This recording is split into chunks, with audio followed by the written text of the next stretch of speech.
Welcome back. Jaisalmer trip के इस part 3 में आप सभी का स्वागत है और इसमें हम आपको ले चलेंगे सम सैंड ड्यून्स की तरफ। तो अपने रिजॉर्ट से निकलकर अब हम चल पड़े हैं सैंड ड्यून्स की तरफ। सम सैंड ड्यून्स, जैसा कि मैंने आपको पहले भी बताया, सम एक स्थानीय गांव का नाम है और सैंड ड्यून्स एक बनने वाली भौगोलिक प्रक्रिया है। रेत के टीले जो दिन में जगह जगह अपना स्थान बदलते रहते हैं हवा के प्रभाव के कारण। सुबह वो टीला कहीं होगा तो शाम तक कहीं होगा। मुख्य मार्ग से हटकर, चूँकि अभी आप मुख्य मार्ग देख रहे हैं और दोनों तरफ हरियाली देख रहे हैं, जैसा कि पहले बताया कि इस वर्ष बारिश ज़्यादा हुई जिस वजह से ये हरियाली अभी तक आपको दिखाई दे रही है। तो मुख्य मार्ग से हटकर तकरीबन 2 से 3 किलोमीटर अंदर चलकर, जहाँ पर कि ये स्पोर्ट्स से रिलेटेड गतिविधियाँ होती हैं, सैंड ड्यून्स की एक्टिविटी जिन्हें कह सकते हैं, जिसमें कि camel safari, jeep safari, ATV safari, parasailing, ये सब चीज़ें वहाँ पर इवेंट स्थानीयों द्वारा आयोजित किया जाता है। हालांकि इसमें एक विरोधाभास है कि मुझे नहीं लगता कि स्थानीय एक एटीवी खरीद कर और उसे वहाँ चलाएगा। स्थानीय उसे चला ज़रूर रहा है, लेकिन एटीवी का जो ओनर है वो यकीनन ही कोई रिजॉर्ट्स वाला या फिर कोई पैसे वाला व्यक्ति होगा, क्योंकि एक एटीवी की कीमत और एक जीप की कीमत आप समझ सकते हैं कितनी हो सकती है। तो अब हम यहाँ पहुँच चुके हैं अपनी दोनों बसों को लेकर। चूँकि हमारे साथ में 80 बच्चे हैं स्वामीनारायण मिशन क्रूज़ के, तो यहाँ का हमारा जो कैमल सफारी का रेट वगैरह है वो आप समझ सकते हैं, एक इंडिविजुअल्स के मुकाबले ग्रुप में बहुत डिफरेंस पड़ता है। तो बताने का कोई औचित्य नहीं कि कैमल सफारी के क्या लिए और एटीवी के क्या लिए। एक ग्रुप की वजह से रेट में ऑलमोस्ट डबल का डिफरेंस पड़ जाता है। हाँ, एटीवी के बारे में, जो कि पूर्व निर्धारित नहीं था इस ट्रिप में, बच्चों का कैमल सफारी हमने कराया और हमारे साथ आए हुए 2 सर जो कि थोड़े एक्साइटेड हो गए एटीवी देखकर। तो उन्हें लगा कि एटीवी, जब बच्चों ने जिद की कि हमें एटीवी भी करनी है, तो सर लोगों को लगा कि नहीं, ये सुरक्षित नहीं है। तो इसकी जांच करने के लिए उन्होंने ये निर्णय लिया कि पहले हम 2 लोग एटीवी पर जाएंगे और फिर देखेंगे कि ये सुरक्षित है या नहीं है। उसके बाद बच्चों को करने दिया जाएगा। तब तक कैमल राइड, जो कि उनके आइटनरी में शामिल थी, उनको कैमल राइड करने दी गई और ऊँट जो कि खाली बैठे हुए थे। 80 बच्चों के ट्रिप के आते ही एक तरह से ये मानिए कि काम पे चल पड़े। आयोडेक्स मलिए और काम पर चलिए जी। एक 80 बच्चों के ग्रुप को देखकर स्थानीय भी आसपास जो है हर तरह से गाने बजाने वाले भी आ गए और इस तरह से माहौल बिल्कुल मेले का सा हो गया इतनी तादाद को देखकर। और ये हमारे जो सर थे स्कूल के, उन्होंने जब ट्रिप किया तो लौटते समय राम राम करते हुए आए कि काफ़ी एडवेंचरस ट्रिप था और उन्हें लगा कि ठीक है, बच्चे ये कर सकते हैं, तो बच्चों को करने दिया गया। ये लो जी। हाँ भाई, बाय बोल छोटू। कैमल सफारी पे सम सैंड ड्यून में अब तेरा लेते हैं। ये हैं हमारे पायलट साहब जो ऊँट चला रहे हैं। माइकल जैक्सन कैमल का नाम। ये कैमल का नाम है माइकल जैक्सन। मेरा नाम विक्रम। और पायलट का नाम है विक्रम। हाँ। और इस वक्त हम हैं सम सैंड ड्यून में, थार डेजर्ट पे। जी हाँ,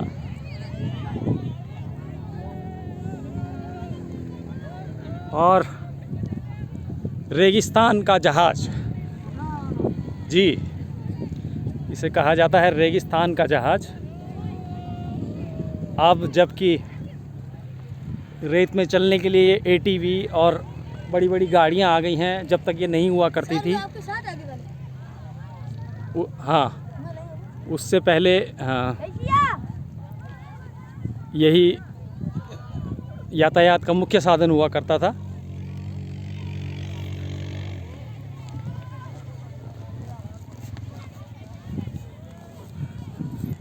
ये बात, ओह माय गॉड।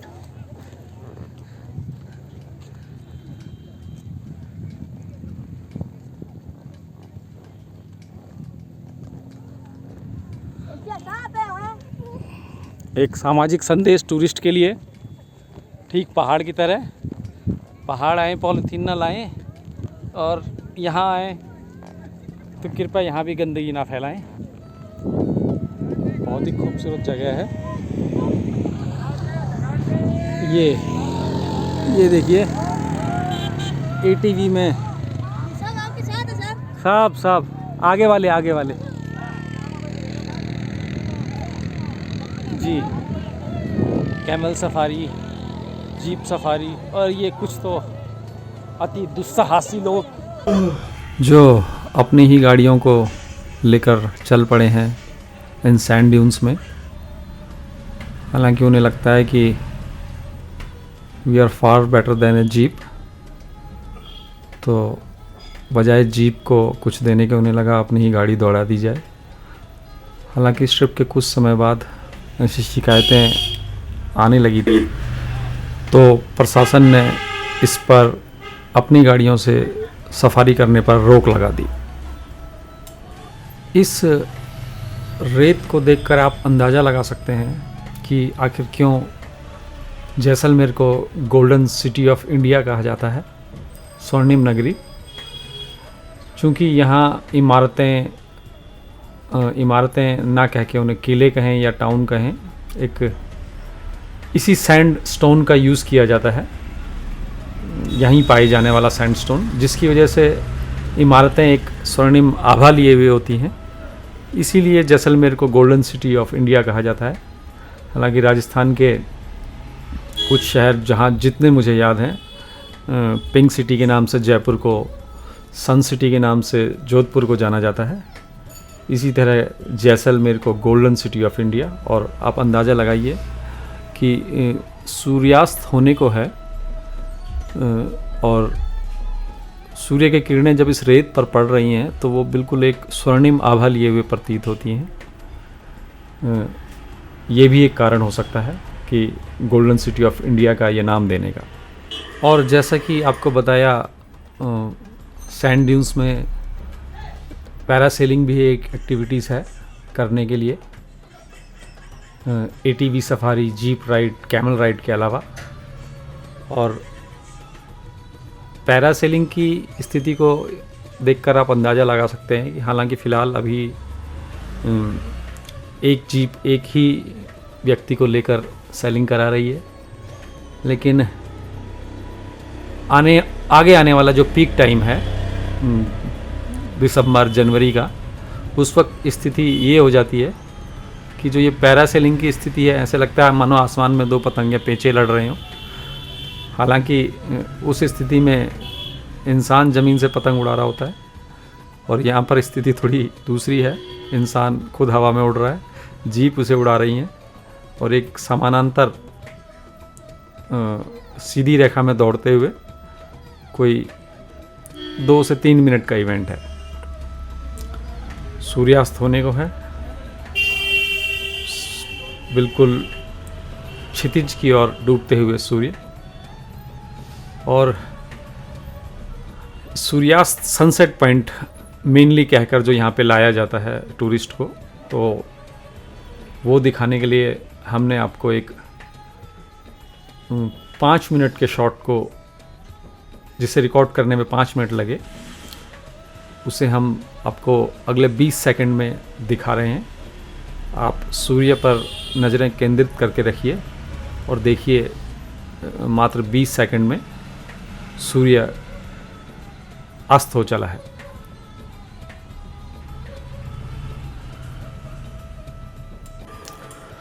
और चलिए अब आपको ले चलते हैं अपने एटीवी के राइड पर।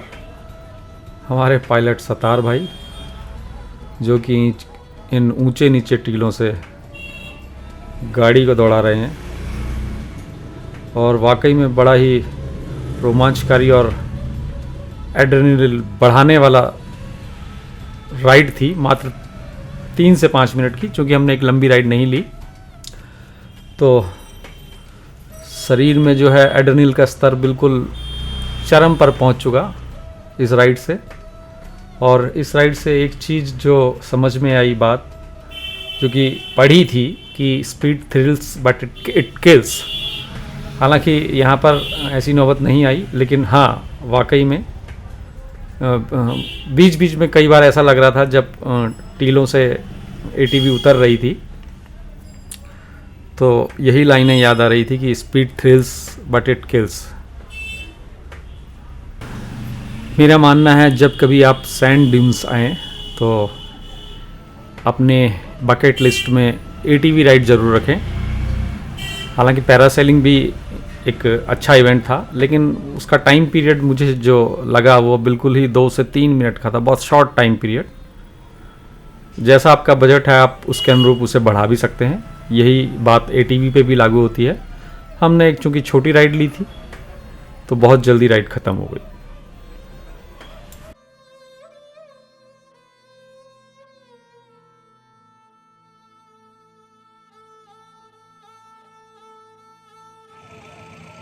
ये स्वामीनारायण मिशन के बच्चे अपना फुल एंजॉय करते हुए सैंड्स में।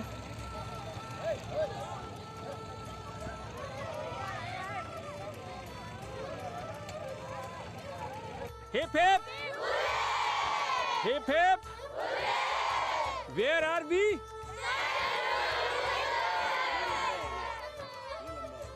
Where are we? सुर में नहीं बोल रहे बेटा, पता ही नहीं लग रहा कहाँ हो।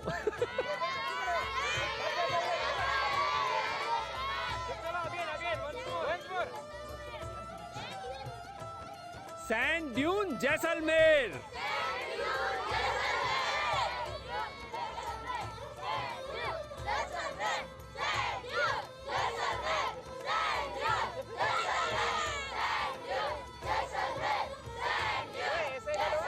जाओ जाओ।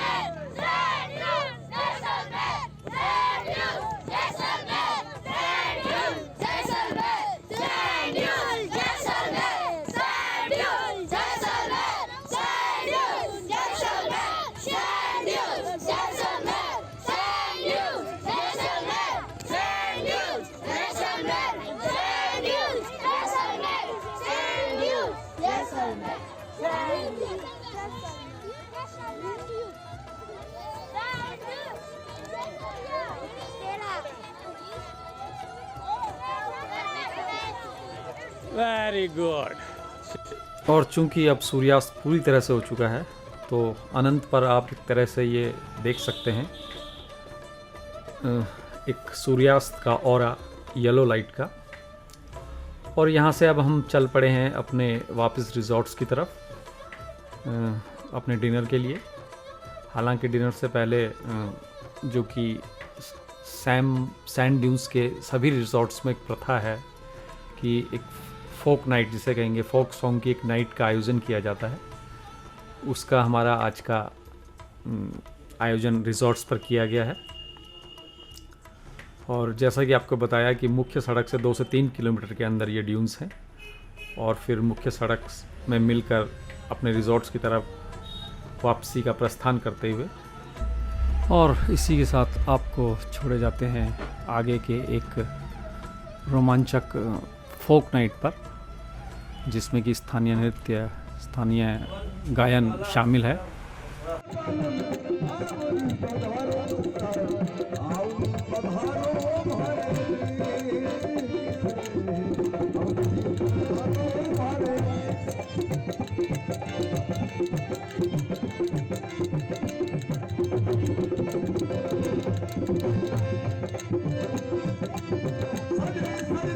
करूं वो सजने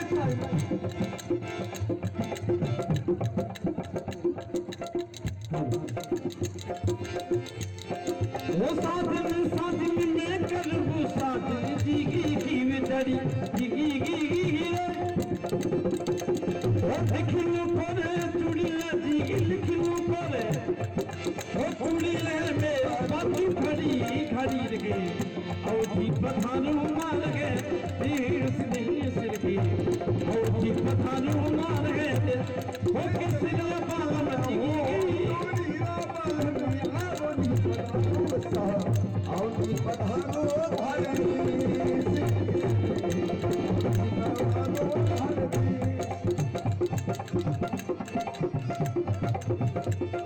वो आवो साधन आवो साधन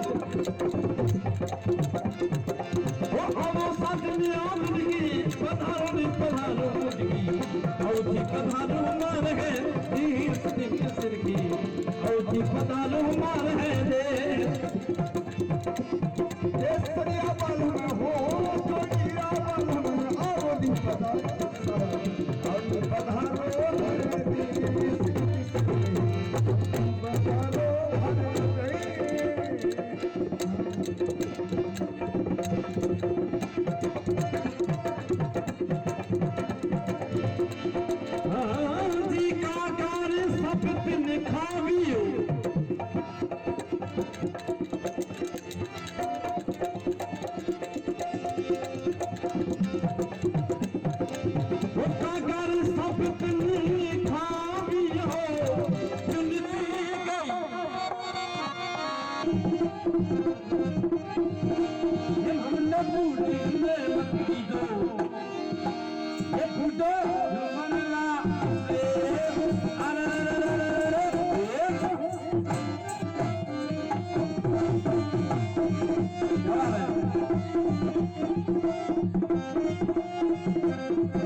गौर से देखें, मोती देखने जैसा आइटम है, थोड़ी सी नजरें हटगी तो कुछ भी नहीं देखा जाएगा।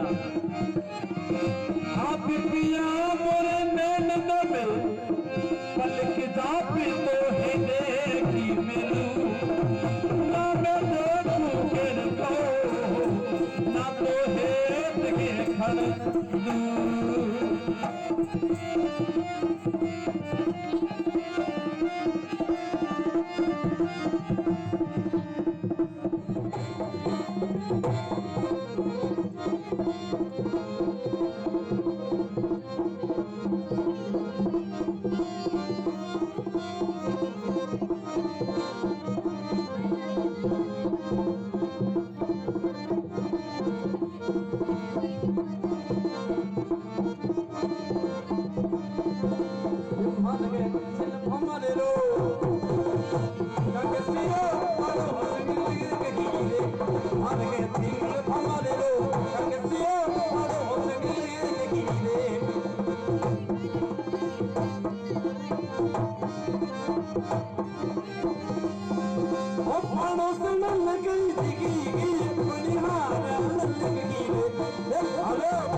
इश्क दीदार चंगे लगदे दया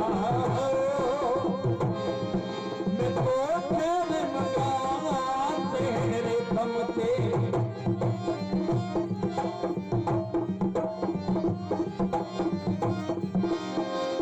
तेरे नाल मेरे वास सजना